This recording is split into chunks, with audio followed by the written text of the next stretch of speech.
اگه همین الان قصد خرید گوشی داری 5 دقیقه آینده میتونه خیلی از پولهات رو نجات بده.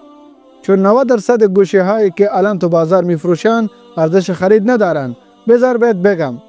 سلام رفقا، من حافظ امین هستم و خیلی خوش اومدیم به یه ویدیوی مهم و کاربردی. ما قراره از یه سری گوشی ها رد شیم و دلیل اینکه چرا دیگه گزینه خوبی نیستن رو با هم بحث کنیم. نه با بحث علکی، با منطق. قبل از شروع یه لایک بزن که یادت بمونه این توضیحات واقعا مهمه. اول با سامسونگ شروع میکنیم. گالاکسی A05 و A05s رو بذارید کنار. دلیلش ساده است. A07 اومده، کمی قوی تر، بهینه تر و تو اکثر فروشگاه ها قیمت نزدیک به همون A05 داره. یعنی هیچ دلیلی برای خرید نسل قبلی وجود نداره. برید سراغ A07 تا هم عمر باتری بهتر بگیرید، هم تجربه روانتر. و سری A14 و A15 هنوز پرطرفدارن اما منطقی نیست. الان A16 و A17 هستن که اختلاف قیمتشون کمه و ارزش خریدشون بیشتره. عقل سالم میگه جدیدتر و اپدیت گیرتر رو بگیرید. پس بجای A14 و A15 برید سراغ A16 و A17. و سری A25، A35 و A55 هم دیگه از دور خارج شدن. الان A26، A36 و A56 تو بازارن و تو خیلی از موارد حتی پرفروشتر و با قیمتهای رقابتی تر از نسخه های قبلی عرضه میشن. خلاصه با همون بودجه گوشی جدیدتر و با اپدیت های بیشتر میخری. منطقیه نه؟ پس جدید بخرین. و یه مورد جالب، S25 FE لزوما ارزش خرید نداره. اختلافش با S24 FE خیلی کمه اما قیمتش حدوداً خیلی بالاتره. یعنی عملاً پول اسم رو میدین. تجربه کاربری تقریبا یکی ولی پول بیشتر. پس چرا؟ پس اگر دنبال FE هستید، S24 FE همچنان گزینه معقول تریه. و یه حرف جدی، اگر فروشنده گفت S23 FE بهتره، باور نکنید. S23 FE الان قدیمی محسوب میشه. اگر FE میخواهید S24 FE بگیرید که اپدیت محورتر و پاکتره. و پرچمدارهای چند تا دسته از اسامی هستند که دیگه به در نمیخورن. S24 معمولی، S25 معمولی، S24 پلاس و S25 ایج. بسیاری از این مدل ها تو نسخه های غیر اولیه مشکل باتری یا ارزش خرید دارن. خلاصه یا S25 اولترا رو بگیرید که کل چیزها رو یک جا جمع کرده. یا اگر بودجهتون کمتره یک مدل منطقی تر انتخاب کنید. بعضی پرچمدارها فقط اسمشون گرنده و قیمتشون غیر منطقیه.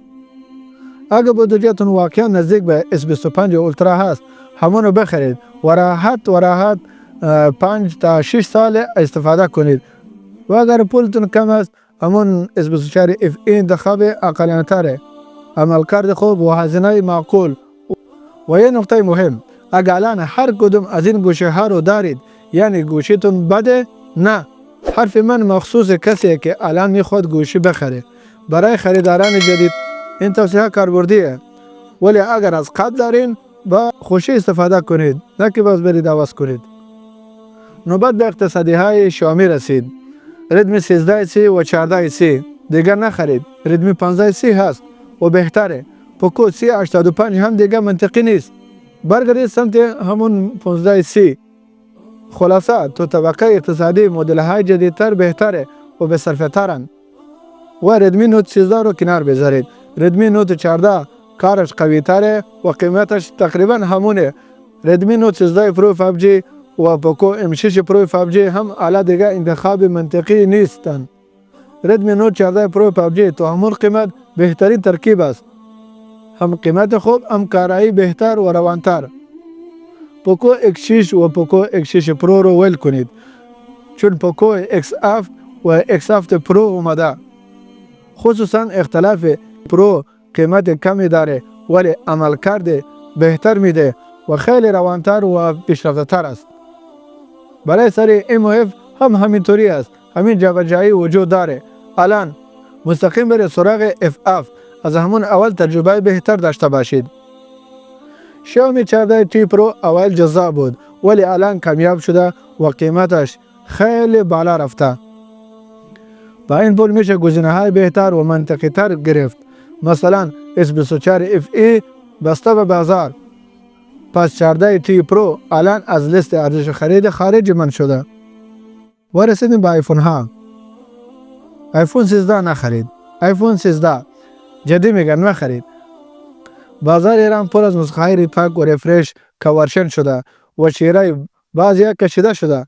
اگر دنبال آیفون دست دوم یا حتی نو هستی، 13 انتخاب خوبی نیست، مخصوصا به خاطر خطرات رجیستری و وضعیت غیر قابل پیش بینی.